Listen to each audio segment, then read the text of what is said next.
আসসালামু আলাইকুম। ছোট্ট একটা সত্য বাস্তব একটা গল্প আপনাদের সামনে তুলে ধরি, কারণ এটা একটা শিক্ষণীয় বিষয়। আমাদের শেখা উচিত, বোঝা উচিত। ভদ্রলোকের টাকা পয়সার অভাব নাই। অভিজাত শহরে, আপনার অভিজাত এলাকায় বাড়ি আছে, অনেক বড় বড়, ভাড়া পাচ্ছে। ভদ্রলোকের সে ছেলে মেয়ে হয়তো আছে, বা ছেলে একটু সমস্যা আছে, তো শারীরিক সমস্যা, কিন্তু টাকা পয়সার কোনো অভাব নেই। আর যারা আছে ছেলে মেয়ে, কেউ কাছে নেই। এখন এই ভদ্রলোক যখন তার ইয়াং বয়স ছিল, সে যখন শক্তিশালী ছিল, তখন সে শুধু যাদের সাথে চলাফেরা করতো, নিশ্চয়ই আপনি বুঝতেছেন, তার লেভেলের মতো মানুষজনের সাথেই তার ওঠা বসা ছিল। কিন্তু সে কখনো নিচের লোয়ার ক্লাস, যেমন ধরেন বাড়ির কাজের ছেলে, দারোয়ান, এদের সাথে তো চলার প্রশ্নই আসে না, বা এদের সাথে ভালো মন্দ কোনো কিছু শেয়ারও করা হতো না, বা শেয়ার করতো না। আর এটা পসিবলও না, আপনি হলেও হতো না। কিন্তু একটা শিক্ষণীয় বিষয়, সেটা হলো যে দেখুন, জীবনের নির্মম পরিহাস মানুষকে, বৃদ্ধ বয়সে মানুষকে কোথায় নিয়ে যায়। আমি আজকের বসে বসে এই ব্যাপারটা অনেকক্ষণ চিন্তা করলাম যে এটাই তো জীবন। কিন্তু কোটি কোটি টাকার মালিক, আজকে সেই ছেলে মেয়ে, তার কাছে কেউ নেই।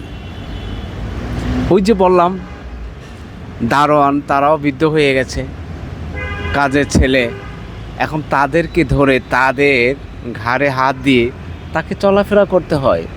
তার পরনের যে লুঙ্গিটা, গায়ের যে শার্টটা, সেটাও বাড়ির যে গেট খোলে দারোয়ান, তাকে পরিয়ে দিতে হয়, সুন্দর করে তাকে ভাঁজ করে পরিয়ে দিতে হয় তার পরনের লুঙ্গিটা। একবার চিন্তা করুন তো, এমনটা কি হওয়ার কথা ছিল? কিন্তু এটাই বাস্তবতা, এটাই হয়েছে, এটাই হবে। কারণ তার গায়ের শার্ট, সে কিছুই পারে না। তৃতীয় এক ব্যক্তির সাহায্য ছাড়া টোটালি সে অচল। কাদের সাহায্য নিচ্ছে? তার যে সেই বন্ধুবান্ধব, যাদের সাথে চলতো, আড্ডা দিত রাত দিন, যাদেরকে দাওয়াত করে দামি দামি খাবার, দামি দামি রেস্টুরেন্টে নিয়ে তাদেরকে খাওয়াতো, আজকে তারা কোথায়? আজকে তো তার দুর্দিনে তার পাশে কেউ নাই। আছে কারা? যারা আসলে মাস শেষে ঠিকমতো বেতন পেত না, অবহেলা করতো, বকাবকি করতো, একটু ভুল হলে শতটা বকা দিত। আজকে সেই লোকগুলো, যাদেরকে অবহেলা করত, ছোট লোক, গরিব, আজকে সেই লোকগুলো আপনার জীবনের শেষ প্রান্তে এসে আপনার এই অচল মালটাকে তারা চালাচ্ছে। মনে কিছু করবেন না, চরম বাস্তব কথা বলতে গেলে এরকম কিছু শব্দ ইউজ করতে হয়, চলে আসে। এখন আপনি অচল, আপনাকে তারা চালাচ্ছে।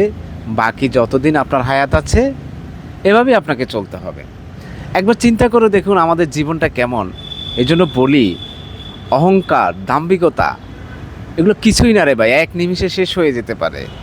আপনার ছেলে মেয়ে নিয়ে অহংকার করেন না, অহংকারের কিছু নাই। আপনার ছেলে আপনাকে খাওয়াবে, পড়াবে, শেষ বয়সে আপনাকে দেখবে, এমনটা ভাববার কোনো সুযোগ নাই, এমনটা খুব কমই হয়। কিন্তু আপনি যাদেরকে অবহেলা করেছেন, অবজ্ঞা করেছেন, ছোট লোক, যাদের গায়ে থেকে গন্ধ, আজ তাদের সাথে মিলেমিশে একাকার আপনি। কারণ আপনাকে বাঁচতে হবে, বাকি জীবনটা আপনাকে পাড়ি দিতে হবে। আপনি কি বুঝলেন? বাস্তব সত্য একটা ঘটনা তুলে ধরলাম, যেটা আজকের আমি নিজেই দেখেছি, নিজের চোখ দিয়ে দেখেছি। কারণ এই ধরনের ঘটনা অহরহ আছে আমাদের চারিপাশে। সুতরাং কোনো কিছু নিয়ে বড়াই করার কিছু নাই। সব সময় আল্লাহর জন্য মানুষ হয়ে মানুষকে ভালোবাসবেন। আল্লাহ তাআলা বলেছে, যদি আল্লাহকে পেতে চাও তবে তার সৃষ্টিকে ভালোবাসো, আর তার সৃষ্টির সেরাই হলো মানব। মানব জাতিকে ভালোবাসো, মানুষ হয়ে আরেক মানুষকে ভালোবাসো। আপনার সাথে ভালোবাসাটাই যাবে, আর কিছু না। কোনো কিছু নিয়ে বড়াই করার কিছু নাই। ভিডিওটা যদি ভালো লাগে অবশ্যই শেয়ার করবেন। একটা শিক্ষণীয় বিষয় এবং জীবনের চরম বাস্তবতার একটা পার্ট আমি আপনাদের সামনে তুলে ধরলাম। আসসালামু আলাইকুম ওয়া রাহমাতুল্লাহ।